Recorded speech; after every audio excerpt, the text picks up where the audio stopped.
शांतिपुर नाम के एक कस्बे में मीरा नाम की एक लड़की रहती थी।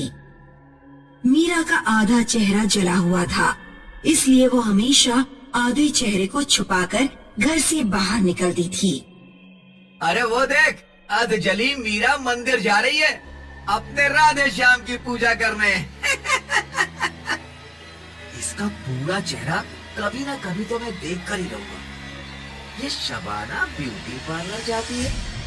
शबाना ब्यूटी पार्लर वालों से पता करना पड़ेगा कि इसका चेहरा कैसा है। राहुल और प्रदीप धनी व्यापारियों के बेटे थे। वे अक्सर मीरा को तंग किया करते। मीरा उनकी बातों पर ध्यान नहीं देती और चुपचाप अपने रास्ते चली जाती। माँ, मैं कॉलेज जा रही हूँ। शाम को 3 से 6 शिफ्ट में मेरा एग्जाम है। बेटा छतरी लेके जा, बहुत बादल है। छतरी का काम नहीं है माँ, छतरी कहाँ लिए घूमूंगी। मीरा उस शाम जब एग्जाम देने के बाद कॉलेज से बाहर निकली तो जोरदार बारिश होने लगी। उसे कुछ घंटे एक दुकान में रुकना पड़ा।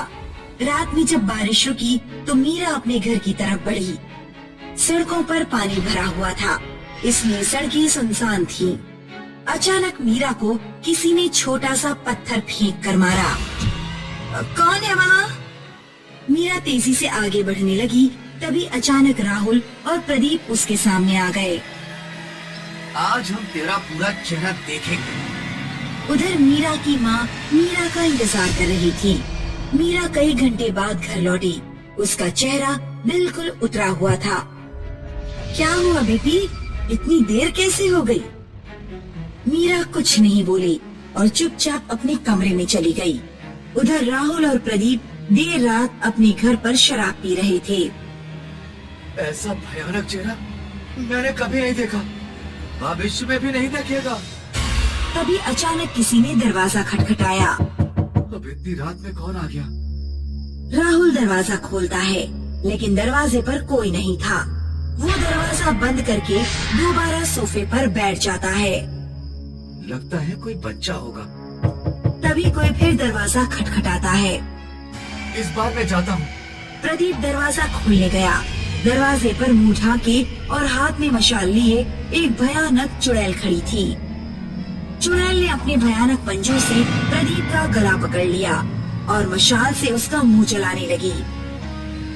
राहुल दरवाजे पर पहुंचा तो उसने देखा कि प्रदीप का चेहरा जल रहा है और आसपास कोई नहीं है। कौन था? किसने तेरे आग लगाई? पता नहीं, शायद कोई चुड़ैल थी। अब जल्दी से मुझे हॉस्पिटल लेकर चल, मेरा चेहरा जला जा रहा है। राहुल कार निकालता है और प्रदीप को हॉस्पिटल लेकर जाता है। राहुल ने देखा कि सड़क पर कोई औरत लेटी हुई है। अरे कौन लेटा है? उठ जाओ, मुझे अपने दोस्त को हॉस्पिटल लेकर जाना है, देर हो रही है। लेटी हुई औरत पर कोई असर नहीं होता। राहुल गाड़ी से उतरता है और औरत के पास जाता है। तभी रोड के दोनों तरफ से 4 भूतनियाँ आती हैं। चारों भूतनियाँ औरत की साड़ी में आग लगा देती हैं। औरत राहुल के पीछे भागती है। अरे मेरे पीछे क्यों पड़ी हो? मुझे छोड़कर कहाँ जा रहे हो राहुल? राहुल भागता हुआ जाता है और एक पेड़ के पीछे छुप जाता है।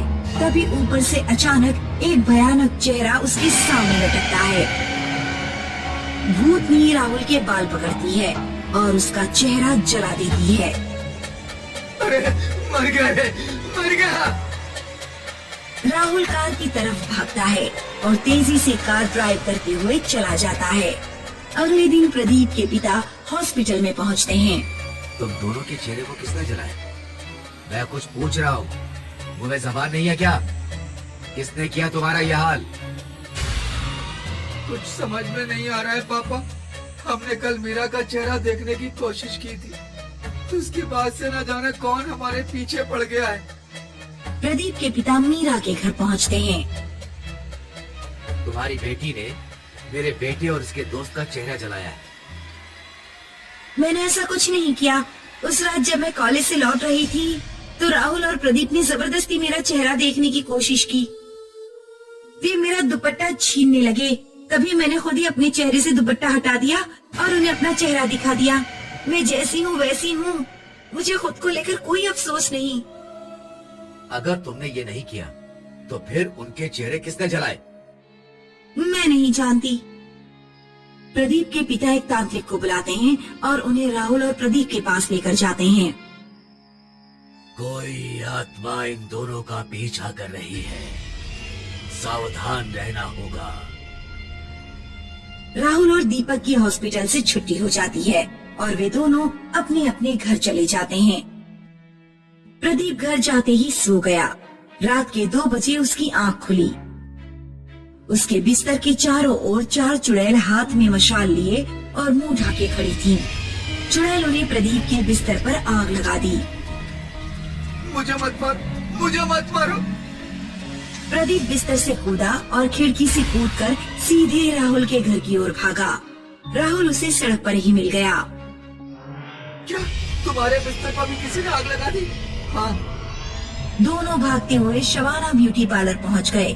ब्यूटी पार्लर अभी भी खुला हुआ था। क्या कोई है? हमारी मदद करो। हेलो, क्या कोई है? यहाँ पर कोई है?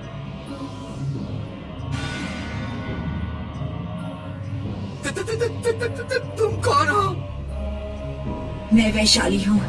50 सालों से मेरी आत्मा इस कस्बे में भटक रही है। मैं भी मीरा की तरह आधी चली हुई थी।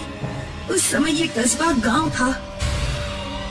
एक दिन जब मैं रास्ते से गुजर रही थी तो तुम्हारे जैसे कुछ छिछोरों ने मेरा चेहरा जबरदस्ती देखने की कोशिश की, और जब मैंने चेहरा नहीं दिखाया तो उन्होंने मुझे उठाकर कुएं में फेंक दिया। मुझे तैरना नहीं आता था और मैं डूबकर मर गई। भूतनी ब्यूटी पार्लर का दरवाजा बाहर से बंद कर देती है और ब्यूटी पार्लर में आग लगा देती है। राहुल और प्रदीप अंदर चिल्लाते रह जाते हैं। बचाओ, बचाओ!